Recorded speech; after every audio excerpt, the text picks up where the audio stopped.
तो current affairs के आज के अंक पे मैं आप सभी के लिए कुछ महत्वपूर्ण करंट अफेयर्स के विषय वस्तु और टॉपिक लेकर के आया हूं, जो कि आपके एग्जाम के दृष्टिकोण से मोस्ट इंपॉर्टेंट टॉपिक हैं।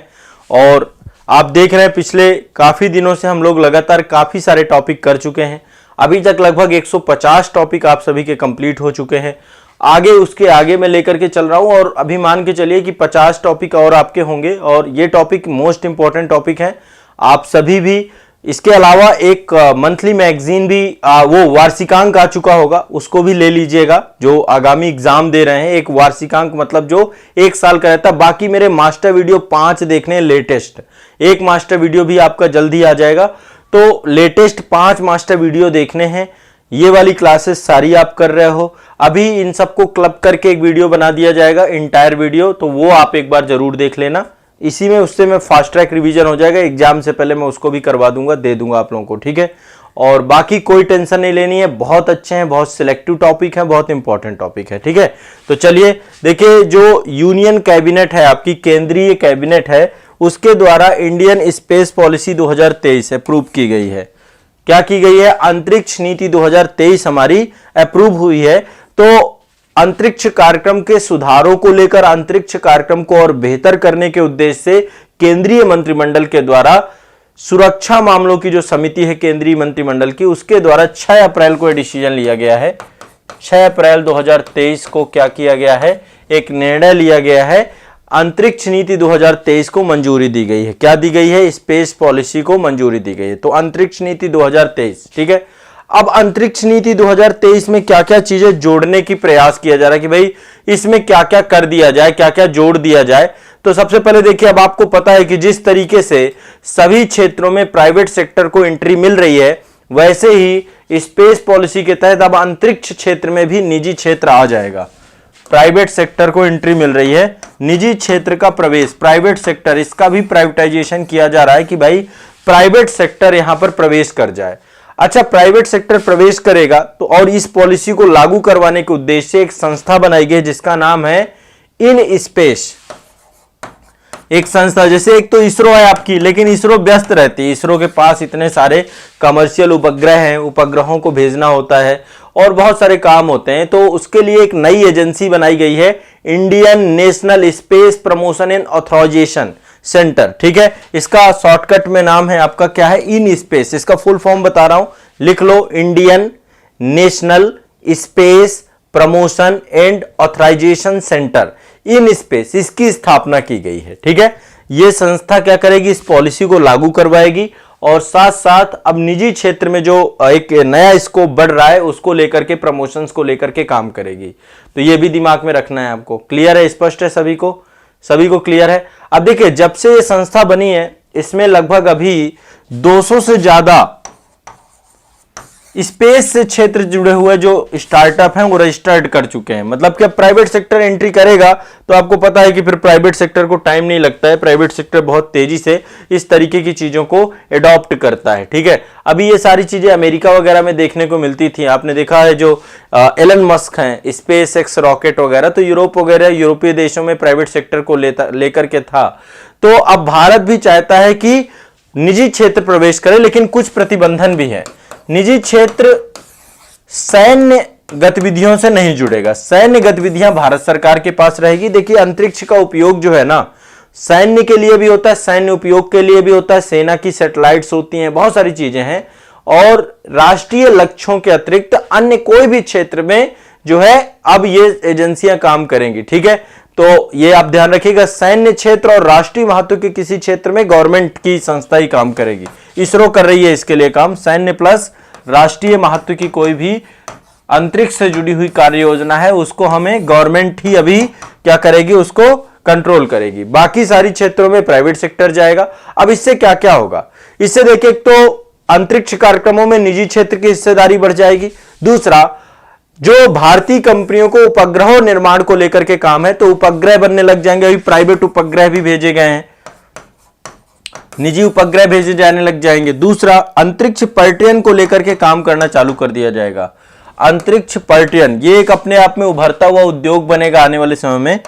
अंतरिक्ष पर्यटन एक नया जो है ये उद्योग के तौर पे डेवलप होगा। तो अंतरिक्ष पर्यटन के कार्यक्रमों को लेकर के काम करना चालू कर दिया जाएगा, ठीक है। और नए सारे अंतरिक्ष अभियान चालू होंगे जो कि देश की प्रगति के लिए बहुत ही कारगर साबित होंगे। तो अंतरिक्ष नीति बनाने में देश ने पहली बार काम किया है। इससे पहले जो भी अंतरिक्ष नीतियां बनती थी सारा कुछ गवर्नमेंट अपने कंट्रोल में रहती थी। इस बार जो है पूरा का पूरा निजी क्षेत्र, निजी शिक्षण संस्थान, अंतरिक्ष से जुड़े हुए निजी शिक्षण संस्थान, अंतरिक्ष से जुड़े हुए नए नए स्टार्टअप, उन सब के लिए खोला गया है। संस्था बनाई गई इन स्पेस, जिसका नाम है International National Space Promotion and Authorisation. In space इन सभी पॉलिसी को लागू करेगी और प्राइवेट सेक्टर के लिए काम करेगी।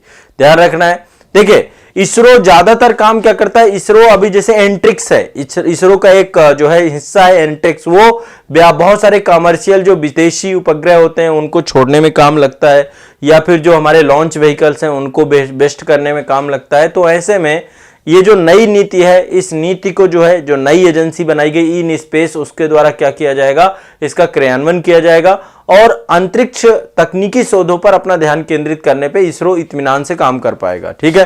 क्योंकि अभी अंतरिक्ष में इसरो को बहुत काम करना बाकी है, तो ये आपको दिमाग में बैठा के रखना है। क्लियर है, स्पष्ट है। तो आने वाला भविष्य अंतरिक्ष में होने वाला है। अभी आपको पता होगा भारत की एक कंपनी थी स्काई रूट, आप सभी को पता होगा, उसका एक पहला जो रॉकेट था विक्रम-1 निजी कंपनी का रॉकेट था और इस जो है विक्रम-1 को अभी प्रक्षेपण किया गया था। तो पहली बार इसरो के लॉन्च पैड से विक्रम-1 जो आपका था उसका क्या किया गया, प्राइवेट उपग्रह, निजी उपग्रह था आपका विक्रम-1। ये पहला उपग्रह आपका क्या था, निजी उपग्रह था और इसको इसरो ने अभी लॉन्च किया था। तो अब धीरे धीरे आप समझ पा रहे होंगे कि एक बहुत बड़ी उपलब्धि बनने जा रही है। आने वाले कुछ ही वर्षों में हम देखेंगे कि बहुत तेजी से काम किया जाएगा। इसके अलावा अंतरिक्ष एक इंजन भी अभी अंतरिक्ष के लिए जो है लिक्विड इंजन भी जो है हाल ही में एक प्रक्षेपण किया गया था, उसके बारे में भी प्रयोग चल रहा है, परीक्षण चल रहा है। अग्निकुल नाम है उसका, ठीक है। लिक्विड इंजन जो है बनाया गया है अग्निकुल, ये भी आपकी प्राइवेट संस्था के द्वारा बनाया गया है, निजी संस्था के द्वारा बनाया गया है। तो अब क्या होगा, जैसे कि अभी इसरो ने बनाए हैं, अब बहुत सारी प्राइवेट संस्थाएं आकर के काम करेंगी, ठीक है। क्लियर है, स्पष्ट है, ठीक। और अभी एंट्रिक्स काम करती है, न्यू स्पेस इंडिया लिमिटेड, ये पूरी तरीके से व्यापारिक संस्थान के तौर पे इसरो का काम करती है। क्लियर है, एक क्वेश्चन ये वाला आपको आएगा तो ध्यान रखिएगा। अब नेक्स्ट अगला चलते हैं। ये आप देख रहे हैं अभी जीआई टैग को लेकर के एक न्यूज थी। मैंने वैसे इस करंट अफेयर्स की क्लास में जीआई टैग्स के बारे में चर्चा की है, भौगोलिक संकेतकों के बारे में चर्चा की है, लेकिन अभी भारत सरकार के द्वारा मार्च 2023 में 31 मार्च को ही जीआई टैग दिए गए हैं और सबसे ज्यादा जीआई टैग 2022-23 में दिए गए हैं ये। तो 31 मार्च 2023 को 33 नए जीआई टैग दिए गए हैं, 33 नए जीआई टैग दिए गए हैं, ठीक है। जिसमें सबसे ज्यादा जीआई टैग उत्तर प्रदेश को दिए गए। कितने दिए गए हैं, 10 जीआई टैग केवल यूपी के हैं। यूपी के कितने हैं, 10 जीआई टैग। तो अकेले यूपी को सबसे ज्यादा दिए गए। वैसे भी यूपी का भारत में सबसे ज्यादा जीआई टैग यूपी के पास है। भौगोलिक संकेतक जो है सबसे ज्यादा भारत के उत्तर प्रदेश के पास है, ठीक है। तमिलनाडु को शायद 11 मिले हैं ना, हाँ तमिलनाडु को मिले हैं, तमिलनाडु को 11 मिले हैं और यूपी को 10 मिले हैं, हाँ। लेकिन तब भी यूपी नंबर 1 में है, लगभग 45 जीआई टैग हो चुके हैं यूपी के। तो इसमें मैं एक बार लिस्ट भी आपको दिखाऊंगा, ठीक है। जीआई टैग को आप सभी जानते हैं, एक भौगोलिक पहचान होती है जीआई टैग। एक मिनट, हाँ देखो जीआई टैग क्या है। जीआई टैग जो है आपका कृषि से संबंधित, प्राकृतिक या विनिर्मित, ये तीनों चीजें हो सकती हैं। एग्रीकल्चर से जुड़ी हुई चीज हो सकती है, या नेचुरल कोई भी चीज, या फिर बनाई हुई कोई भी चीज। वस्तुओं के लिए प्रदान किया जाता है जिसमें कोई अनूठे गुण हो, ऐसे गुण वो कहीं और नहीं पाए जा रहे हो, ख्याति हो उसकी, मतलब वो प्रसिद्ध भी होनी चाहिए, और भौगोलिक उद्भव के कारण जुड़ी हुई हो, मतलब कि किसी स्थान से जुड़ी हुई हो, कोई पर्टिकुलर स्थान की विशेषताओं को लेकर के जुड़ी हुई हो, ठीक है। तो इंटेलेक्चुअल प्रॉपर्टी अधिकार को लेकर के जो आपका ये एक तरीके का जीआई टैग क्या होता है, एक बौद्धिक संपदा अधिकार होता है, इंटेलेक्चुअल प्रॉपर्टी राइट होता है, और इसी के तहत जो है इसको रजिस्टर्ड करते हैं। और इसके लिए देखिए अंतरराष्ट्रीय स्तर पर एक संस्था है, वर्ल्ड इंटेलेक्चुअल प्रॉपर्टी ऑर्गेनाइजेशन, विपो जिसे बोलते हैं हम लोग, वर्ल्ड इंटेलेक्चुअल प्रॉपर्टी ऑर्गेनाइजेशन, विपो, ठीक है। तो ये भी ध्यान रखना है। अंतरराष्ट्रीय स्तर पर ये क्या करती है, ज्योग्राफिकल इंडिकेशन का काम करती है, जीआई टैग देने का काम करती है। तो इसमें किसी भी उत्पाद को विशेष भौगोलिक पहचान दी जाती है विपो के द्वारा। तो जीआई टैग भारत में कौन देता है, वाणिज्य मंत्रालय के अंतर्गत एक डिपार्टमेंट बनाया गया है, department of industry promotion and international trade, ये एक संस्था बनाई गई। विश्व में कौन देता है, वर्ल्ड इंटेलेक्चुअल प्रॉपर्टी ऑर्गेनाइजेशन विपो, ठीक है। और भारत में वाणिज्य मंत्रालय के अंतर्गत है department of industry promotion and international trade, ठीक है। तो जीआई टैग के पंजीकरण को वस्तुओं को के भौगोलिक संकेतक पंजीकरण संरक्षण अधिनियम है, 1999 में यह अधिनियम बना था। इस अधिनियम के अंतर्गत ही आपके जीआई टैग दिए जाते हैं।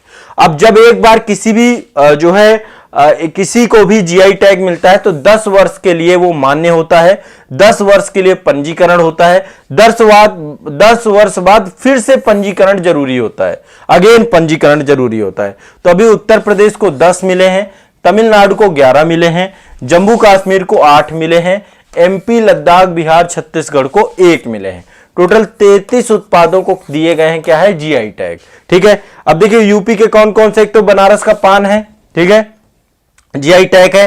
रामनगर का भाटा है, रामनगर में बैगन भाटा। मैं थोड़ा सा फास्ट आपको 33 के 33 याद करा देता हूं ताकि एक बार देख लेना, बस एक बार रफली देख लो, बहुत ज्यादा परेशान नहीं होना इसमें। देखो जीआई टैग क्या है, एक भौगोलिक संकेतक है और उत्तर प्रदेश में 10 मिले हैं इस बार और यूपी में सबसे ज्यादा है, ठीक है। जीआई टैग यूपी में सबसे ज्यादा है, ध्यान रखिएगा, सबसे ज्यादा है। सबसे पहला भारत में जीआई टैग मिला था दार्जिलिंग चाय को। किसको मिला था, दार्जिलिंग चाय को, पश्चिम बंगाल को। पहला, सबसे पहला किसको मिला है, दार्जिलिंग चाय, दार्जिलिंग चाय, वेस्ट बंगाल, एग्रीकल्चर के क्षेत्र में है आपका, ये जुड़ा हुआ है। तो यूपी में जो 10 मिले हैं, बनारस पान, रामनगर भाटा, बनारस का लंगड़ा आम है आपका, आम आप सभी जानते हैं, हाथरस की हींग है, सजर पत्तर क्राफ्ट है, आदम चीनी चावल है, मुजफ्फरनगर का गुड़ है, अलीगढ़ का ताला है, प्रतापगढ़ का आंवला है, ठीक है।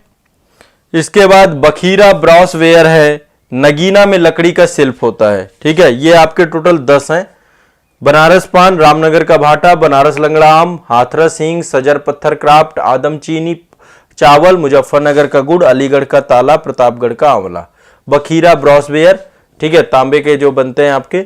और दूसरा आपका है नगीना के लकड़ी के शिल्प। नगीना जगह है आपकी, ये मुरादाबाद से आगे पड़ता है, ठीक है। नेक्स्ट है तमिलनाडु। तमिलनाडु में ये है आपका 11 मिले हैं तमिलनाडु को टोटल। मनप्पन राई मुरुक्कू, कुंबन पैनर अंगूर, मारतंड शहद, ऊटी बरकी। अब ये आपको समझ में नहीं आएंगे, मिट्टी के बर्तन हैं। ये साबूदाना है सलेम का, वेत्रिलाई है, नेगाम सूती साड़ी है। इसको बिल्कुल याद करने की जरूरत नहीं है, बस आपको रफली बस न्यूज दे रहा हूं, एक बार दिखा रहा हूं आपको। पत्थर की नक्काशी पे ये माई लड़ी में एक जगह है और ये आपका जो है रतन शिल्प से जुड़ा हुआ है। इसके बाद सोल बंधन वेत्रलई से जुड़ा हुआ है। इसके बाद लद्दाख में लकड़ी की नक्काशी है, एक आपका लद्दाख से है। बिहार में मरचा चावल को मिला है नंबर 1 यहां से मिला है। छत्तीसगढ़ में नागरी दुबराज चावल को मिला है। मध्य प्रदेश में रीवा सुंदर रजा आम को मिला है, ठीक है। और जम्मू कश्मीर में टोटल 8 है। रामबन का अनारदाना है, बसोहली पेंटिंग है, बसोहली पश्मीना ऊनी उत्पाद है, चक्री लकड़ी का शिल्प है, भद्रवाह रजमा है और आपका मुस्क बुदबू चावल है, कलादी है और सुलई शहद है। अब ये इतने याद नहीं होते, किसी को याद नहीं होते, आप भी कोशिश मत करना, बस ये रफली आपको एक जानकारी रखनी है। अब यहाँ पे कुछ फैक्ट हैं। पहला तो आपको बताया मैंने, पहला आपको मिला है दार्जिलिंग को, फर्स्ट है दार्जिलिंग को, याद रखिएगा। यूपी में टोटल सबसे ज्यादा है, जिनमें से 45 उत्पाद यूपी के पास है, 45 यूपी। भारत में सबसे ज्यादा जीआई टैग उत्तर प्रदेश के पास है, ठीक है। इनमें से केवल 20 आपके बनारस के हैं, 20 जो है जीआई टैग बनारस क्षेत्र के पास है। आप सोच सकते हैं 20 बनारस के पास है, ठीक है, 20। तो ये आपका जो है जीआई टैग से जुड़ी हुई कुछ जानकारी थी। क्लियर है, जीआई टैग के बारे में स्पष्ट है सभी को, कोई दिक्कत तो नहीं है। बाकी इससे पहले की क्लास में मैंने जीआई टैग के बारे में आपको ऑलरेडी लिखवाया था, उसको एक बार आपको देख लेना है। क्लियर है, चलिए आगे चलते हैं। नेक्स्ट, एक विदेशी यात्रा हुई है आपके, जर्मनी के चांसलर भारत आए थे। इसको भी जानना जरूरी है क्योंकि देखो क्वेश्चन पूछता रहता है। और अंतर्राष्ट्रीय संबंध से जुड़े हुए टॉपिक में अभी तक मैंने 2-3 टॉपिक आपको बताए। एक तो ऑस्ट्रेलिया के पीएम आए थे भारत में, है ना, उसके बारे में हमारी चर्चा हुई थी। और जापान के भी आए थे, उनके बारे में भी चर्चा हुई थी। अब जर्मनी चांसलर, इनका नाम है ओलाफ सोल्ज। इनका नाम है ओलाफ सोल्ज।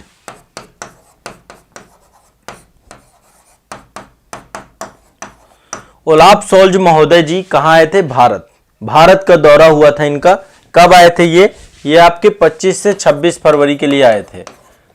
26 फरवरी 2023 में भारत आगमन हुआ था। ये जर्मनी के चांसलर है। कौन है? जर्मनी के चांसलर। वहां पे पीएम पोस्ट जो है आपकी चांसलर के तौर पे है।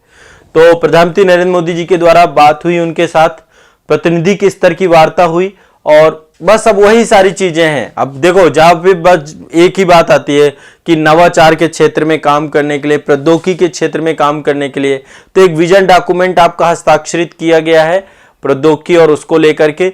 इसके बाद दोनों देशों के द्वारा ग्रीन हाइड्रोजन पर सहयोग करने के लिए काम किया गया है।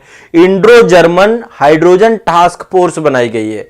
अब देखो ग्रीन हाइड्रोजन अल्टरनेटिव एनर्जी के तौर पे हाइड्रोजन पे काम किया जा रहा है, तो इसको लिए एक टास्क फोर्स बनाई गई है, Indo German green hydrogen task force. इसका गठन 2022 में ऐसे किया गया था।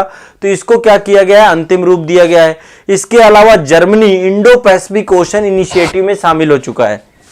IPOI Indo Pacific ocean initiative में यहां पर शामिल हो गया है। तो इस तरीके से कई सारे मुद्दों पर चर्चा हुई है। ग्रीन हाइड्रोजन को ध्यान रखना है, ग्रीन हाइड्रोजन पे जो है एक दूसरे के साथ दोनों ने चर्चा की है। इसके अलावा बहुत सारी चीजें हैं कि COP26 में भारत और जर्मनी जलवायु लक्ष्य को 2030 तक समाप्त होने वाले हैं, तो दोनों देशों ने इनको प्राप्त करने के, अपने लक्ष्यों को प्राप्त 2030 में करने के लिए जो है प्रयास किया है। और कई सारे देशों के साथ जो इनकी योजनाएं चल रही हैं उनके लिए बात की है। तो ये आपको ध्यान रखना है, बहुत सिंपल सा, कि ये भारत आए थे, ये जानकारी होनी चाहिए। कब आए थे ये मैंने आपको बता दिया। अगला देखिए, ये आपका टेक्नोलॉजी हब है, इसको हम टी हब बोलते हैं। टेक्नोलॉजी हब कहां पर अवस्थित है आपका? ये टी हब हैदराबाद में अवस्थित है। कहां पे? हैदराबाद में। रात में कुछ ऐसे दिखता है, आप देख सकते हैं। कहां अवस्थित है आपका? ये हैदराबाद में टेक्नोलॉजी हब है। ठीक है, टेक्नोलॉजी हब। अब इसके बारे में ध्यान रखिएगा, भारत का अग्रणी नवाचार और स्टार्टअप ये प्लेटफॉर्म है। क्या काम है इसका? नवाचार करना और स्टार्टअप्स, नए नए स्टार्टअप को लेकर के कार्य योजना। ठीक है, तो ये टी हब जो है आपका, टेक्नोलॉजी हब कहा जाता है। हैदराबाद में विश्व का सबसे बड़ा नवाचार केंद्र का बनाया गया है आपका। ये हैदराबाद में बनाया गया विश्व का सबसे बड़ा नवाचार केंद्र है। कब बनाया गया है? 28 जून को, 28 जून 2022 को जो है इसका उद्घाटन हुआ था। ये दिमाग में रखना है। ठीक है, इसका फुल फॉर्म ये नवाचार केंद्र है। ठीक है, विश्व का सबसे बड़ा है, शायद पूछ ले, तो ये आपको ध्यान रखना है। ठीक है, इंक्यूबेटर संगठन टेक्नोलॉजी हब इसको बोलते हैं। टी हब जो है इसको बनाया गया। तो बिजनेस के क्षेत्र में नवाचार करना, इनोवेशन करना, इस सब के लिए काम किया जाएगा। जैसे ई वाहन, इलेक्ट्रिक व्हीकल को लेकर काम करना, मोबिलिटी को लेकर काम करना, हेल्थ टेक को लेकर के कैसे हेल्थ टेक पे काम किया जा सकता है, इंटरप्राइजेस टेक पे काम किया जा सकता है, आर्टिफिशियल इंटेलिजेंस पे काम किया जा सकता है। इन सब को लेकर टी हब जो है विश्व का सबसे बड़ा वैश्विक नवाचार केंद्र हैदराबाद में बनाया गया है। ठीक है, यह भी दिमाग में रखना है। क्लियर, स्पष्ट?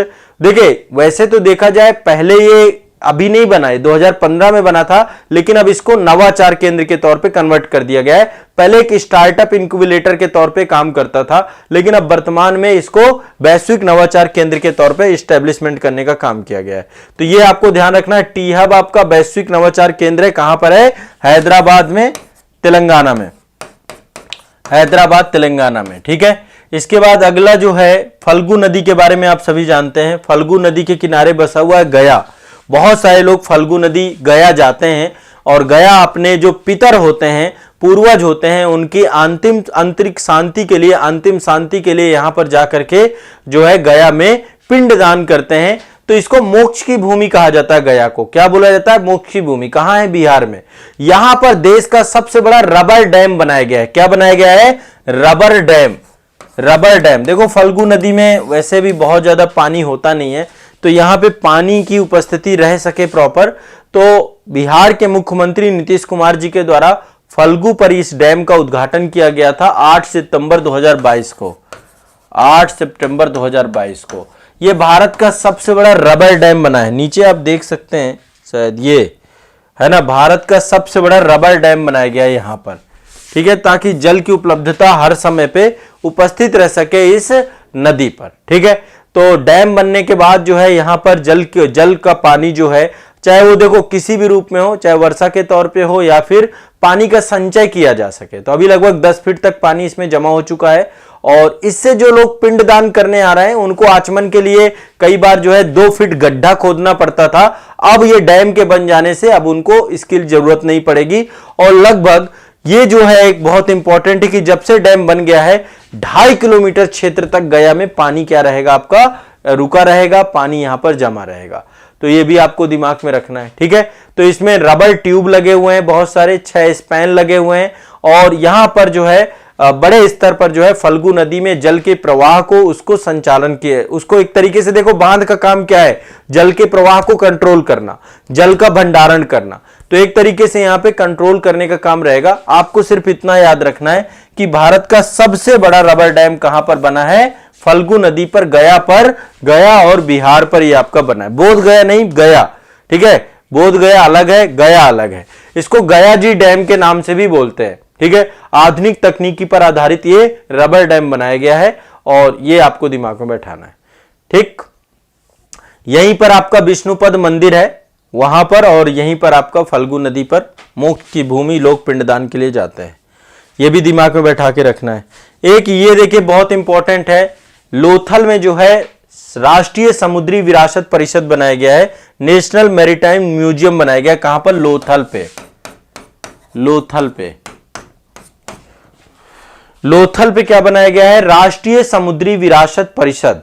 ठीक है, तो भारत की समुद्र समृद्ध विविध समुद्री विरासत को प्रदर्शित करने के उद्देश्य के लिए गुजरात में ऐतिहासिक स्थल लोथल के बारे में आप सब जानते हैं, इंडस वैली सिविलाइजेशन की साइट है ये। ठीक है, भोगवा नदी के किनारे है। किस नदी के किनारे है ये? भोगवा नदी के किनारे। ठीक है, भोगवा नदी के किनारे लोथल अवस्थित था, और ये एक डक यार्ड था। क्या था? बंदरगाह था आपका, बंदरगाह। सिंधु घाटी सभ्यता का एक बंदरगाह के तौर पे था। तो यहीं पर आपकी बनाया गया राष्ट्रीय समुद्री विरासत परिषद। क्या बनाया गया आपका? राष्ट्रीय समुद्री विरासत परिषद। तो अभी प्रधानमंत्री नरेंद्र मोदी जी के द्वारा इस परियोजना की आधारशिला रखी गई है। बंदरगाह और जलमार्ग मंत्रालय के अनुसार इस योजना को पूरा किया जाएगा, और भारतीय नौसेना जो है ये अभी उसका मतलब ये बन के तैयार होगा, अभी टाइम लगेगा। तो यहां पर जो है बड़े स्तर पे संग्रहालय भवन परिसर को डेवलप किया जाएगा। तो एक ये म्यूजियम बनाया गया है, कुछ इस तरीके से दिखेगा ये म्यूजियम अपने आप में। तो ये जो भारत की समुद्री विविधता है उसको इसमें रहेगा। तो ये भी देखो बड़े स्तर पे एक तरीके से आपका टूरिज्म को विकास देगा। तो यहाँ पे सब कुछ होगा, एक जो है थिएटर होगा, बगीचा परिसर है ना। तो इस तरीके से इस पे लोथल शहर के बारे में भी काफी सारी चीजें मिलेंगी। समुद्री संस्थान भी यहाँ पे होगा, जिसको लेकर के जो है छात्रावास भी एक बनाया जाएगा, इको रिजॉर्ट बनाया जाएगा, समुद्री और नेवल थीम पार्क बनाया जाएगा, क्लाइमेट चेंज थीम पार्क बनाया जाएगा, एडवेंचर एज्यूमेंट पार्क बनाया जाएगा। तो काफी सारी चीजों को लेकर यहाँ पे बनाया जाएगा। और ये सागर माला परियोजना जो आपकी है, उस परियोजनाओं से जोड़ करके इस तरीके के विरासत स्थलों को बनाया जा रहा है, ताकि लोगों में क्या लिया जाए? जागरूकता लाई जा सके। तो समुद्री मैरीटाइम पार्क आपका कहां बन रहा है? लोथल में। लोथल कहां है आपका? गुजरात में है आपका। बहुत सारे लोगों को पता नहीं होगा, तो गुजरात में लोथल है। ठीक है, सिंधु घाटी सभ्यता की साइट है, गुजरात में अवस्थित है।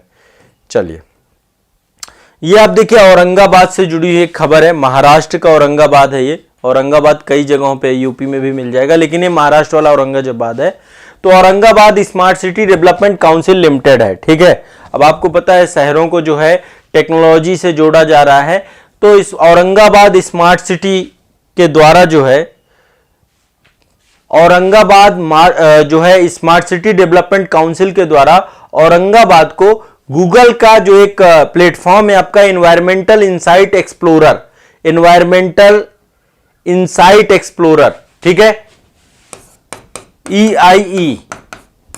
इसमें जो है पूरा यातायात का जितना भी डेटा है उस पूरे डेटा को प्रकाशित कर दिया गया है और इस प्रकार से डेटा प्रकाशित करने वाला यह देश का पहला शहर बन गया है, ठीक है, पहला स्मार्ट सिटी के तौर पे बन गया है।